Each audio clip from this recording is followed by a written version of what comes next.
గుండె చప్పుడు ప్రజల మనసుల ప్రతిరూపం అన్యాయం ఎక్కడ జరిగినా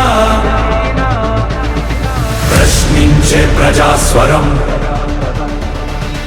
వివిడి న్యూస్ నిజమే మా బలం వివిడి న్యూస్ ప్రజలే మా దిశ నంద్యాల నుంచి ప్రపంచం దాకా ప్రతి వార్త మీ ముందుకే నిజాల వెలుగు ప్రజల గొంతుగా వివిడి న్యూస్. గణేకల్లులో ప్రాణ సంకటంగా శ్మశాన వాటిక దారి. కర్నూలు జిల్లా ఆదోని మండలం గణేకల్లు గ్రామంలో శ్మశాన వాటిక సమస్య తీవ్ర ఆందోళన కలిగిస్తోంది. ఇక్కడ శ్మశాన స్థలం రైల్వే లైన్ ను ఆనుకొని ఉండడంతో అంత్యక్రియలకు వెళ్లేవారు ప్రాణాలకు తెగించి రైలు పట్టాలు దాటాల్సిన దుస్థితి నెలకొంది. ఈ సమస్యపై అధికారులు ఎన్నిసార్లు విజ్ఞప్తి చేసినా ఫలితం లేదు. ఇప్పటికైనా రెవెన్యూ రైల్వే అధికారులు స్పందించి నివేదిక రూపొందించాలని కోరుతున్నారు. స్థానిక MP Bastipati Nagaraju, MLA doctor Parthasarathi ప్రత్యేక శ్రద్ధ పెట్టి ఈ సమస్యకు శాశ్వత పరిష్కారం చూపాలని గ్రామ ప్రజలు వేడుకుంటున్నారు. ఈరోజు ఆదోని మండలం గణేకల్ గ్రామంలో నిన్నటి రోజున రైలు కింద పడి ఒక యువకుడు మృతి చెందడం జరిగింది. దాన్ని అక్కడ గణేకల్ గ్రామంలో శ్మశానం రైల్వే ట్రాక్ ఆనుకొని ఉండడంతో ప్రజలు ఇబ్బంది పడుతున్నటువంటి పరిస్థితి. ఎవరైనా మరణిస్తే వాళ్ళని పూడ్చడానికి తీవ్రమైనటువంటి ఇబ్బంది పడుతున్నటువంటి పరిస్థితి ఉంది.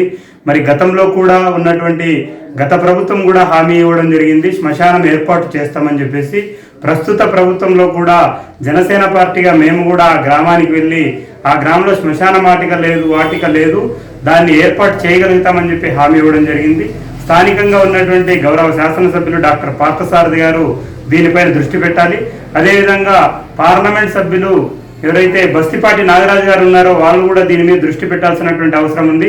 ఎందుకంటే ఎవరైనా మరణించినప్పుడు వాళ్ళు పూడ్చడానికి వెళ్ళాలంటే కూడా రైల్వే ట్రాక్ దాటి వెళ్లాల్సినటువంటి పరిస్థితి ఏర్పడుతుంది. అటువంటి సందర్భంలో రైలు కనుక రాగలిగితే అవతల నుండి యువతలకు దాటేటప్పుడు ప్రజలు కూడా తీవ్రమైనటువంటి ఇబ్బంది పడుతున్నటువంటి పరిస్థితి ఉంది. ఎవరైనా ముస్లిం వాళ్ళు నడవలేని వాళ్ళు ఉంటే వాళ్ళు కూడా ప్రమాదాలకు గురయ్యేటువంటి అవకాశం ఉంది. కాబట్టి ప్రభుత్వం కూడా దీనిపైన స్పందించాలి. ఎందుకంటే శ్మశానం అనేటువంటిది అవసరం కాబట్టి ఆ గ్రామంలో ఉన్నటువంటి ప్రజలందరూ కూడా గతంలో కూడా కోరినటువంటి పరిస్థితి ఉంది. మరి రెవెన్యూ అధికారులు రైల్వే శాఖ అధికారులు కూడా వెంటనే స్పందించి నివేదికను రూపొందించి ప్రభుత్వానికి పంపించాలని చెప్పి సందర్భంగా విజ్ఞప్తి చేస్తా ఉన్నాం. నా పేరు తాహిర్ అలీ, ఆదోని జనసేన పార్టీ మండల అధ్యక్షుడు.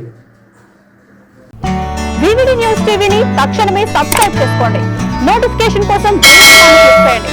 మరిన్ని అప్డేట్స్ కోసం ప్రతి ఒక్క కుటుంబానికి ఉచిత ప్రకటనలు వచ్చే విధంగా మీకోసం మీ ముందుకు వివిడి న్యూస్ టీవీని ఏపీ ఫైబర్ నందు 99వ ఛానల్ మరియు యూట్యూబ్ నందు వీక్షించెదరు.